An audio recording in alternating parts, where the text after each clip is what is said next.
करुणा मुंडे सध्या आमच्या सोबत आहे. ताई, काय सांगाल रुपाली चाकणकर जे महिला अध्यक्ष आहे, त्यांच्या एक व्हिडिओ व्हायरल होत आहेत पादपूजा करताना, त्याच्यावर तुमची काय प्रतिक्रिया?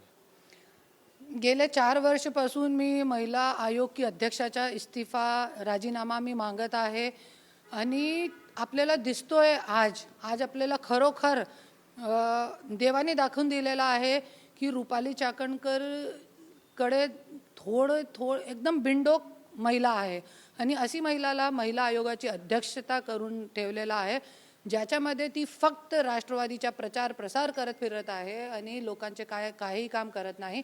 आणि आपल्याला दिसतोय आज की अशोक खरात ज्याचे लिंग पिसाट सारखे व्यक्तीच्या आणि एक बलात्कारीचे व्यक्तीचे पादपूजन करत आहे रुपाली चाकणकर, त्यांना छातीची सावली देत आहे आपल्याला दिसतोय फोटोमध्ये. आणि दुसरीकडे एक जे बीडचा बलात्कारी आहे त्याच्या घरामध्ये रांगोली काढतोय. हे महिला आयोगाची अध्यक्षाचं काम आहे का?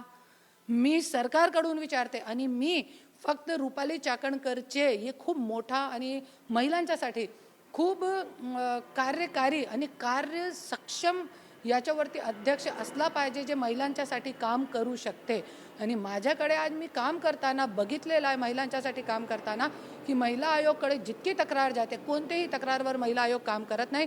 फक्त राष्ट्रवादीचा प्रचार प्रसार आणि असे लिंक पिसाट बलात्कारी लोकांना पाठबळ देण्याचे काम महिला आयोग की अध्यक्षता करत आहे गेले ज्या वेळेपासून त्या पदावर आहे त्या वेळेपासून.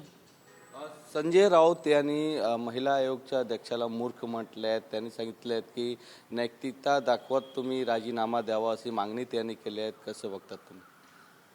एकदम 100% खरं आहे. जरी महिला इतके मोठे पदावर असणारी महिलाला हे जरी माहीत नाही आहे की ज्याचे आपण पादपूजन करतोय, ज्याची संघटनामध्ये ज्याची संस्थामध्ये आपण एक पदावर आहो, महिला आयोग की अध्यक्ष असताना तुम्ही एक असे लिंग पिसाट बलात्कारी व्यक्तीचे संस्थामध्ये तुम्ही एक पदावर आहो, तो तुम्हाला इतका जरी डोक्या नाही तो अशा लोकांना मूर्ख म्हणण्यामध्ये काहीही चुकी नाही आहे. आणि जे राजीनाम्याची जे मागणी आज होत आहे, मी गेले 3 वर्षापासून राजीनाम्याची मागणी करत आहे. दिल्ली राष्ट्रीय महिला आयोगमध्ये पण मी कंप्लेंट दिलेली आहे आणि कोर्टामध्ये पण औरंगाबाद हायकोर्टामध्ये पण मी अपील टाकली आहे, ज्याच्यामध्ये सरकारला नोटीस सर्व झालेली आहे.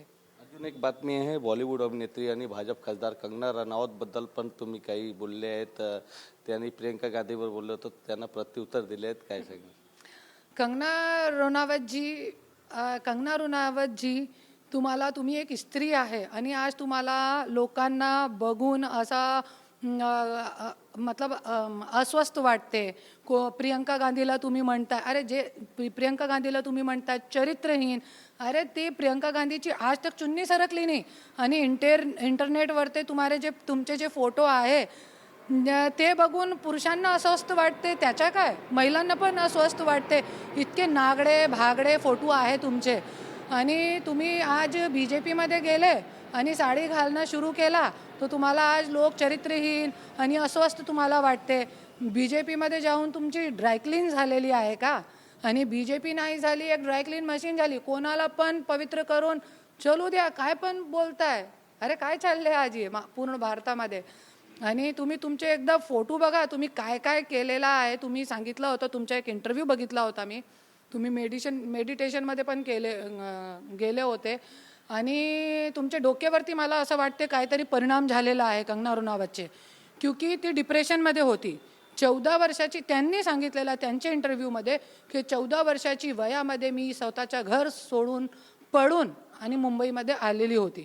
ते जे असर आहे ते आतापर्यंत आपल्याला दिसतोय. व्हिडिओ जर्नलिस्ट योगेश सावंतसह गोविंद ठाकूर, TV9 मराठी, मुंबई.